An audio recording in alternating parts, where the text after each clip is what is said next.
ചിന്തകൾ എവിടെ പോയി എന്നാലോചിച്ച് ആശ്ചര്യപ്പെടും നിങ്ങൾ. അത്രയ്ക്ക് പവർഫുള്ളാണ് ഈ എക്സസൈസ്.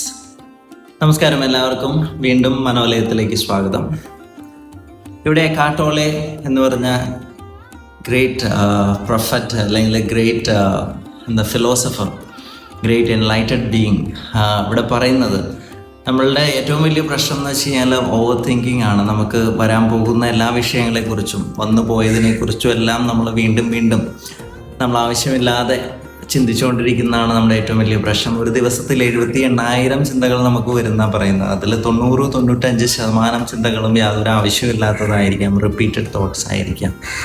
ഇതിനെ നമുക്ക് മനസ്സിലാക്കാൻ പറ്റാത്തതും ഇതിനെ മാറ്റി നിർത്താൻ പറ്റാത്തതുമാണ് നമ്മുടെ ഊർജം അല്ലെങ്കിൽ എനർജി ഒത്തിരി നമ്മുടെ കയ്യിൽ നിന്ന് ചോർന്നു പോകുന്നതിൻ്റെ ഒരു പ്രധാന കാരണം അതാണ്. അപ്പോൾ നമുക്കിതിൽ പറയുന്നത് വെച്ചാൽ, നമ്മൾ ഓവർ തിങ്ക് ചെയ്യുന്ന ഒരു മനുഷ്യനാണെങ്കിൽ, നമുക്ക് നമ്മുടെ ചിന്തകൾ നമ്മുടെ പരിധിക്കുള്ളിൽ അല്ലെങ്കിൽ നമുക്ക് മാനേജ് ചെയ്യാൻ പറ്റാത്തതാണെങ്കിൽ ഈ ഒരു എക്സസൈസ് ഒന്ന് ചെയ്തു നോക്കുക. നമ്മളൊരു ഭാഗത്ത് വളരെ സ്വസ്ഥമായിട്ടിരിക്കുക, കണ്ണടയ്ക്കുക. എന്നിട്ട് നമ്മളുടെ കഴിഞ്ഞു പോയ ചിന്തകളെ നമ്മളൊരു നോട്ടിൽ എഴുതുക. ഒരു 2-3 ഏത് തരത്തിലുള്ള ചിന്തകളാണ് വന്നതെന്ന് നമ്മൾ എഴുതുക.